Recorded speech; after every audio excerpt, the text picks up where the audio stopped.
राम राम मित्रों, आप सबों को मेरा नमस्कार। मित्रों, आज के इस सेशन में हम लोग कंजंक्शन को पढ़ेंगे, जानेंगे कि कंजंक्शन की डिफिनेशन क्या होता है, कुछ एग्जाम्पल के साथ ही टाइप ऑफ कंजंक्शन को पढ़ेंगे और बस इतना ही जानेंगे क्योंकि अपना एक बेसिक इंग्लिश ग्रामर का कोर्स चल रहा है। ठीक है, तो आइए कंजंक्शन को जानते हैं। मित्रों, ध्यान से सुनना मेरी बातों को और आपके सारे डाउट क्लियर हो जाएगा। कंजंक्शन क्या होता है? कंजंक्शन बेसिकली एक वर्ड होता है या ग्रुप ऑफ वर्ड होता है जिनका मेन वर्क क्या होता है, दो या दो से ज़्यादा वर्ड, फ्रेज, क्लॉज या सेंटेंस को जोड़ना। अब यहाँ पे मैं एग्जांपल आपको दूंगा कि कैसे वो दो वर्ड को जोड़ता है और कैसे दो सेंटेंस को जोड़ता है, कैसे दो फ्रेज को जोड़ता है, कैसे दो क्लॉज को जोड़ता है। साथ साथ मैं आपको टाइप ऑफ क्लॉजेज भी बताऊंगा।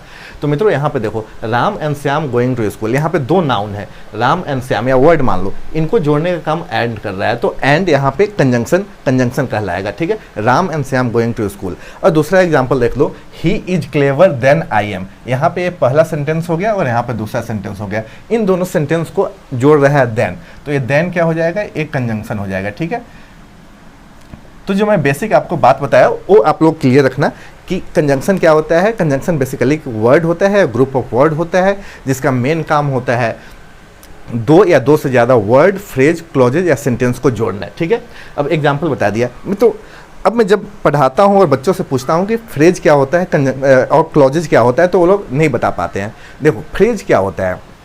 फ्रेज यहाँ पे ग्रुप ऑफ वर्ड होता है, एक कंप्लीट सेंटेंस नहीं होता है, यानी बोल सकते हैं कि इनकम्प्लीट सेंटेंस जो होता है उसे हम फ्रेज बोलते हैं। जैसे मेरे पास है मार्कर है, तो अब ब्लैक मार्कर, यहाँ पे ब्लू मार्कर लिखा हुआ है, चलो कोई बात नहीं, यहाँ पे ब्लैक भी आप लिख सकते हो। तो ये क्या है, एक ब्लैक मार्कर या एक ब्लू मार्कर, तो एक कंप्लीट सेंटेंस नहीं है, इसलिए हम लोग फ्रेज बोलेंगे। दूसरा, अ रेड पेन, एक लाल कलम, ये भी कंप्लीट सेंटेंस नहीं है, तो ये फ्रेज कहलाएगा। और जो एक कंप्लीट सेंटेंस बन जाए वो क्लॉजेज होता है। तो क्लॉज होने के लिए क्या होना चाहिए, एक सब्जेक्ट होना चाहिए और एक वर्ब होना चाहिए। क्लॉज होने के लिए एक सब्जेक्ट होना चाहिए और एक वर्ब होना चाहिए। ये एक इसका कंडीशन ही है, तभी वो क्लॉज बन पाएगा।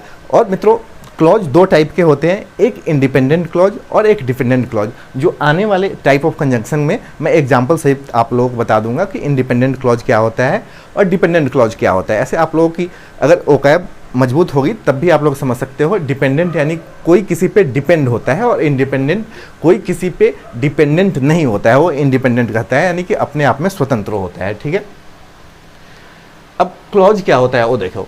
क्लॉज को मैंने आप लोगों को क्या बताया कि उसमें एक सब्जेक्ट और एक वर्ब का रहना जरूरी है। जैसे यहाँ पे देखो, I will go office, I will go office, ये क्या है, ये एक क्लॉज है। ये क्या है, एक क्लॉज है। ठीक है, तो यहाँ क्लॉज कैसे है, यहाँ पे एक सब्जेक्ट हो गया और सब्जेक्ट के साथ यहाँ पे एक वर्ब तो छोड़ो, दो दो वर्ब है, विल और गो, दो दो वर्ब है, तो इसलिए क्या हो जाएगा, एक क्लॉज हो जाएगा। फिर यहाँ पे सेम सेंटेंस, यहाँ पे एक verb, at least one subject and one verb, तो यहाँ पे विल गो, यहाँ पे भी वर्ब हमें मिल गया, तो एक क्लॉज हो गया। अब देखो इन दोनों क्लॉज को यहाँ पे अब हम लोग क्या बोलेंगे, यहाँ पे देखो, ये क्या है, क्लॉज एक, क्लॉज वन, और यहाँ पे क्या हो गया, क्लॉज टू। तो इन दोनों क्लॉज को ऐड करने का काम क्या कर रहा है, इन दोनों क्लॉज को जोड़ने का काम कौन कर रहा है, और। तो इसलिए और को हम लोग कंजंक्शन की कैटेगरी में रखेंगे। ठीक है, इसी तरह दूसरा एग्जांपल देख लो, I will eat chicken, I will eat chicken और पनीर। ठीक है, या तो मैं चिकन खाऊंगा या पनीर खाऊंगा, तो यहाँ पे फिर और क्या है, और क्या है, और आपका कंजंक्शन आ गया। ठीक है, यानी कंजंक्शन का काम ही होता है जोड़ना। ठीक है, कंजंक्शन का मेन काम होता है जोड़ना। अब मित्रों आ जाओ, टाइप ऑफ कंजंक्शन को करते हैं। कंजंक्शन की डिफिनीशन, बेसिक डिफिनीशन क्या होती है वो आप लोगों को समझ में आ गया होगा। यहाँ तक कि फ्रेज क्या होता है वो भी समझ में आ गया होगा, क्लॉज क्या होता है वो भी समझ में आ गया। क्लॉज का एक इंपॉर्टेंट कंडीशन क्या है कि उसमें एक वर्ब होना चाहिए और एक सब्जेक्ट होना चाहिए। ठीक है, अब बाकी कंजंक्शन है तो क्लॉज को भी जोड़ देता है, फ्रेज को भी जोड़ देता है, सेंटेंस को भी जोड़ता है, या दो या दो से ज़्यादा वर्ड को भी जोड़ सकता है। मित्रों, टाइप ऑफ कंजंक्शन बेसिकली चार टाइप के होते हैं, लेकिन एग्जाम में इसी तीन टाइप से पूछे जाते हैं, तो जो एक्स्ट्रा है उसे मैं डील नहीं करूंगा, इन तीन टाइप को ही डील करूंगा। पहला कोऑर्डिनेटिंग कंजंक्शन, दूसरा सबऑर्डिनेटिंग कंजंक्शन और तीसरा कोरिलेटिव कंजंक्शन। अब आइए मित्रों, इन तीनों कंजंक्शन को एक एक करके हम लोग पढ़ने का काम करते हैं। मित्रों, कोऑर्डिनेटिंग कंजंक्शन क्या होता है, जैसे आपने ऊपर के एग्जाम्पल में पढ़ा, कुछ वैसा ही है। कोऑर्डिनेटिंग कंजंक्शन क्या है? ये वर्ड, फ्रेज और क्लॉज को जोड़ता है। कोऑर्डिनेटिंग कंजंक्शन क्या है? जो कि वर्ड, फ्रेज और क्लॉज को जोड़ता है, ठीक है। इसके कुछ एग्जाम्पल होते हैं, बेसिक लेवल पे आप इतना याद रखो। आपको इसमें जो एग्जाम्पल होते हैं ऐसे, फैन वॉयज, ये लगभग साथ ही है, लगभग साथ क्या है, एक्चुअल में साथ ही है। तो एफ से क्या हो जाएगा मित्रों? फार, ए से क्या हो जाएगा? एंड, एन से क्या हो जाएगा? नॉर, बी से क्या होगा? बट, ओ से क्या होगा? और, वाई से क्या होगा? एट, और एस से क्या हो जाएगा? सो। तो इस फैन वॉयज से आप कोऑर्डिनेटिंग कंजंक्शन के एग्जाम्पल को यानी वर्ड को याद कर सकते हैं। फैन वॉयज, एफ से फॉर, ए से एंड, एन से नॉर, बी से बट, ओ से और, ठीक है। फिर वाई आया, वाई से एट, और एस से सो, ठीक है। अब आओ ये कुछ एग्जाम्पल देखते हैं। I was hungry so I at the banana, यानी कि मैं भूखा था इसलिए मैंने बनाना को खाया। I was hungry so I at the banana. तो मित्रों यहाँ पे आप देखो, यहाँ पे ए एक क्लॉज हो गया, यहाँ पे भी ए एक क्लॉज हो गया। अब क्लॉज मैं इसे क्यों बोल रहा हूँ? क्योंकि ए कंप्लीट सेंटेंस है, तो इसे सेंटेंस भी बोल सकते हैं, सेंटेंस भी बोल सकते हैं। भाई क्लॉज क्या होता है? एक सेंटेंस ही होता है, कंप्लीट सेंटेंस हो जाता है। अगर वो इनकम्प्लीट हो जाए तो फ्रेज कहलाएगा, ठीक है। तो इन दोनों क्लॉज को जोड़ने का काम कौन कर रहा है? So this word is an example of coordinating conjunction. और कोऑर्डिनेटिंग कंजंक्शन बेसिक लेवल में आप इतना याद रखो, 7 होते हैं, जिसे हम फैन वॉयज न्यूमेनिक से याद कर लेंगे, ठीक है। इस फैन वॉयज न्यूमेनिक से याद कर लेंगे। अब मित्रों आप सब ऑर्डिनेटिंग कंजंक्शन क्या होता है? सब ऑर्डिनेटिंग कंजंक्शन में पहले एग्जाम्पल में आपने देखा, टाइप ऑफ कंजंक्शन के पहले एग्जाम्पल यानी कोऑर्डिनेटिंग कंजंक्शन में ए फ्रेज, क्लॉज या सेंटेंस को जोड़ता है, और इसमें सब ऑर्डिनेटिंग कंजंक्शन में क्या होता है? ए सिर्फ क्लॉज को जोड़ता है, ठीक है। अब क्लॉज को जोड़ता है तो इससे अंडरस्टूड है कि ये सेंटेंस को जोड़ेगा, क्योंकि क्लॉज अगर होता है तो आपको अंदर में खुद से समझ आना है कि भाई वो एक कंप्लीट सेंटेंस है। तो इसमें देखो सब ऑर्डिनेटिंग कंजंक्शन का क्या काम है? Joins a subordinating clause to main clause. Main clause को मतलब क्या बोलते हैं यहाँ पे? इंडिपेंडेंट बोलेंगे, इंडिपेंडेंट क्लॉज। किसी किताब में आपको इंडिपेंडेंट भी मिल जाएगा, ठीक है। और सब ऑर्डिनेट को क्या बोलेंगे? डिपेंडेंट। सब ऑर्डिनेट को क्या बोलेंगे? डिपेंडेंट। तो इस बात को आप लोग ध्यान रखना। तो इसके कुछ एग्जाम्पल है, जैसे after, because, till, until, home, as, soon, as, if, that, only if, ठीक है। अब आप लोगों को पॉइंट आउट कैसे करना है वो मैं आपको एग्जाम्पल से बहुत ही आसान तरीका से समझाऊंगा। जैसे यहाँ पे देखो, ए भी क्लॉज है, आप लोगों को दिखाई दे रहा होगा, ए भी क्लॉज है। जैसे you work hard, you will succeed, ठीक है। तो ये दोनों क्लॉज है, और इस पहले क्लॉज में इफ लगा हुआ है, यानी अगर कंजंक्शन किसी भी सेंटेंस या क्लॉज के साथ लग जाए तो वो क्या होता है? डिपेंडेंट। यानी इफ़ यू वर्क हार्ड ये डिपेंडेंट क्लॉज हो जाएगा, और you will succeed independent clause हो जाएगा। तो सब ऑर्डिनेटिंग कंजंक्शन में आपने क्या सीखा? इसमें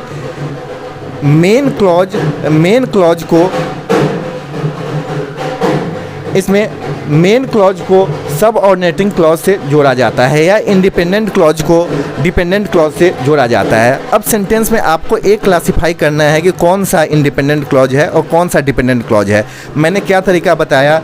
जिस क्लॉज के साथ कंजंक्शन जुड़ा हो, जिस क्लॉज के साथ यानी जिस सेंटेंस के साथ क्लॉज जुड़ा हो, वो हमारा सब ऑर्डिनेटिंग वो आ जाएगा डिपेंडेंट क्लॉज, और जो किसी कंजंक्शन के साथ नहीं है वो इंडिपेंडेंट यानी मेन क्लॉज आ जाएगा। अब दूसरा एग्जांपल देखो, सी इज़ द गर्ल।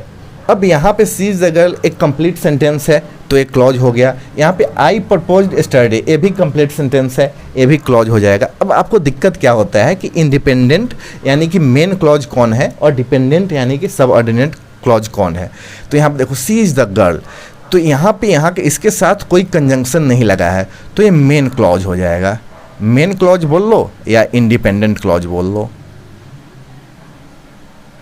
अब इसके साथ होम लग गया तो ये क्या हो जाएगा? डिपेंडेंट क्लॉज हो जाएगा। समझते चलना, ये डिपेंडेंट क्लॉज हो जाएगा या सब ऑर्डिनेटिंग क्लॉज हो जाएगा। ठीक है, आई होप इतना क्लियर होगा, बिल्कुल क्लियर होगा, क्योंकि बेसिक, एकदम बेसिक वे में मैं बताने का प्रयास कर रहा हूँ। ठीक है, अब आ जाओ तीसरा एग्जाम्पल, मैं इसे मिटा देता हूँ, नहीं तो ये हौच पौच हो जाएगा। तीसरा एग्जाम्पल क्या होता है मित्रों, को रिलेटिव कंजंक्शन। को रिलेटिव कंजंक्शन क्या होता है, रिलेटिव जहाँ शब्द आ जाए ना वहाँ पे देखना कि वो दो फैमिली को जोड़ने का काम करता है। तो यहाँ पे को रिलेटिव क्या है, जब भी आएगा तब पेयर में आएगा। एग्जाम्पल के लिए और, आइदर और, देखो ये पेयर में आया, वैसे ही सेंटेंस में पेयर में आएगा, नाइदर नॉर, ये पेयर में, हमेशा पेयर में ही रहेंगे और सेंटेंस में ही पेयर में आएंगे। नॉट ओनली बट ऑल्सो, दो एट, वेदर और, बोथ हैंड। एग्जाम्पल आओ मित्रों मैं आपको दिखाता हूँ। आई डू नॉट नो, यहाँ पे मैंने आपको क्या बताया, यहाँ पे वेदर के साथ और आएगा। ठीक है, तो I do not know whether he will come और नॉट। तो यहाँ देखो पेयर में वेदर के साथ और आया ना, तो ऐसे जो को रिलेटिव कंजंक्शन के एग्जाम्पल होंगे वो हमेशा पेयर में आएंगे। अब यहाँ पे देखो नॉट ओनली के साथ बट ऑल्सो, यहाँ पे ये देखो नॉट ओनली के साथ में बट ऑल्सो आपको बताया था ना। अब सेंटेंस में देखो, I am not only a teacher but also I am not only a trader but also a teacher. तो यहाँ पे देखो नॉट ओनली एक आया और इसके पेयर के साथ कोई आएगा ना, तो पेयर के साथ बट ऑल्सो आएगा। So this is an example of correlative conjunction. मित्रों ये कंजंक्शन का बेसिक क्लास था और इन सब टॉपिक को खास करके फ्रेज क्या होता है, क्लॉज क्या होता है, ये बच्चे भूल जाते हैं। कंजंक्शन के ढेर सारे रूल्स रट जाते हैं एग्जामिनेशन पॉइंट ऑफ व्यू को। तो पढ़ने का मकसद होता है सिर्फ एग्जाम निकालना नहीं, आपके इंटेलेक्चुअल प्रॉपर्टी को भी बढ़ाना, यानी कि आप क्या पढ़ रहे हो वो आपको समझ में आना चाहिए। भाई मैंने रट लिया और एग्ज़ाम दे दिया, इससे बस तो नहीं है ना।